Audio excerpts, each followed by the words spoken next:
The sport of basketball was created to simulate as closely as possible a deadly real-life encounter. Oh wait, no it wasn't.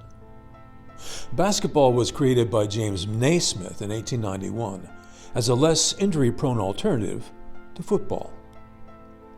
Now, the sport of football was invented to simulate as closely as possible a deadly real-life... Oh wait, no it wasn't. Likewise, the sport of fencing was not created to simulate as closely as possible a real fight with real swords. Oh wait, yes it was.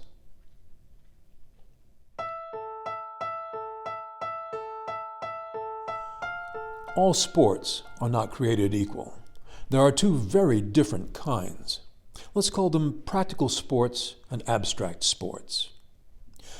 Practical sports are adaptations of real-world activities, and the ability to do them well has survival value in real life. They have concrete, direct, practical application, usually having something to do with hunting or fighting or both. Practical sports would include running, swimming, horse riding, boxing, wrestling, archery, firearms marksmanship, and fencing. There are, let's say, sportified versions of these activities, with rules based on what constitutes successful performance of them in real life. And in real life, failure has serious survival consequences. These sports are based on an organizing principle that cannot be violated without completely destroying the sport. The sine qua non of swimming is not drowning. No reasonable person would argue that drowning is an alternate and equally valid style of swimming. The sine qua non of horse riding is to stay on the horse. No reasonable person would argue that being dragged along on the ground with one foot caught in the stirrup is an alternate and equally valid style of riding. The sine qua non of sword fighting is to survive the fight without being wounded, to hit without getting hit, and no reasonable person would argue that allowing yourself to be stabbed in order to stab your opponent is an alternate and equally valid style of sword fighting. Abstract sports, aka games, are purely artificial constructs with no relationship to any real-world activity. They're not simulations of real activities, they're completely separate from real life, a distinct and self-contained reality that exists only within the game environment and not outside of it. The rules of games are arbitrary and capricious. They're not based on any concrete, practical reality. Basketball, football, baseball, and soccer are some examples. Basketball is the only abstract sport I really have any direct experience with. I played on the school team when I was a kid. In the spirit of full disclosure, I have to tell you, I wasn't very good. I guess I wasn't that into it. Now, don't get me wrong, I worked my little ass off in practice as much as anybody else. And when we played, I played hard, man. I gave it everything I had. But some of the guys, if we lost, there would be much slamming of lockers and throwing down of sneakers and wailing and gnashing of teeth. And I thought, what, did you have money on the game or something? 'Cause nobody fucking died, man. It's just basketball. I decided it wise to keep these thoughts to myself. Anyway, maybe you're aware there are rules in basketball. For example, you have to dribble the ball down the court. You can't just tuck it under your arm and run like hell the way they do in football. Why not? Well, because it's against the rules. Why is it against the rules? Well, because in the real world, if you did that, you'd get killed. Oh, wait. It's only against the rules because we say it's against the rules. It's a malum prohibitum and not a malum in se, and those are two things we confuse at our individual and collective peril. But we sometimes do.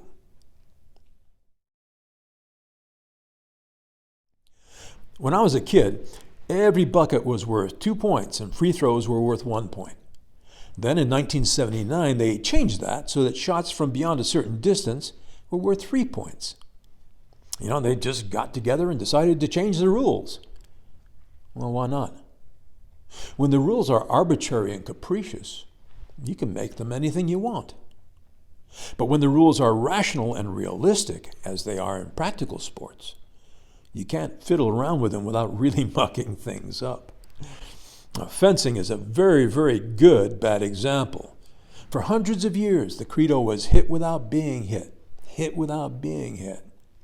And then some yahoo decided, oh, that's too difficult. It's not exciting enough to watch from the cheap seats. So instead of hit without being hit, let's just make it hit before being hit. As a duelist, that would make for a very, very short career. But I suppose it is something that the Undertakers Guild would have lobbied for.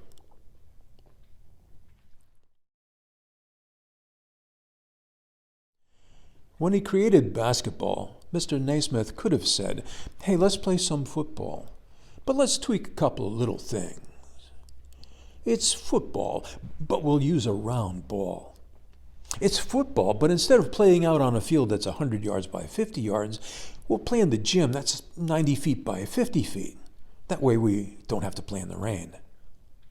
It's football, except instead of goalposts, we'll have a peach basket up on a 10-foot pole that otherwise most people would use not to touch something with. It's football, except we won't have any of that blocking and tackling stuff, so we don't need helmets and pads. Other than those minor changes, it's still football, but it's a new, improved, modern style of football. Well, Mr. Naismith didn't say that. He didn't try to exploit the emotional connection people already had to the established game of football. He didn't call it, peach basket football. He invented a whole new thing, and he gave it its own name. Some people apparently lack that integrity.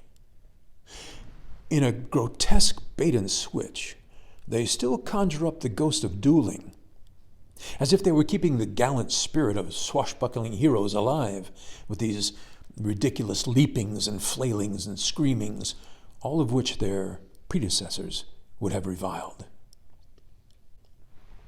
Now look, if you see what they do on the strip and you like that, if you think it looks cool or if you think it looks like fun and you don't care what a sword really does or how it does it, that's fine.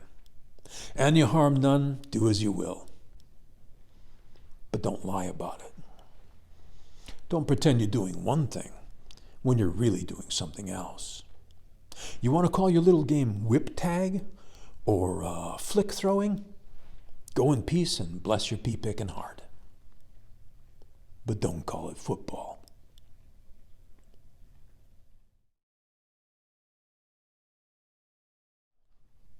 Once upon a time, I stopped to eat at a cozy little colonial joint in New England. I sat near the fireplace, and over the mantelpiece was an axe. It was mounted on a real fancy carved wooden plaque. So I inquired of the proprietor, what's the story on that axe? He said, why, that's the very axe that George Washington used to chop down the cherry tree. I said, really? It doesn't look that old. He said, well, it's had 3 new heads and 4 new handles. So I ask you, is it legitimate and reasonable and true to call it George Washington's axe when nothing of the original axe remains?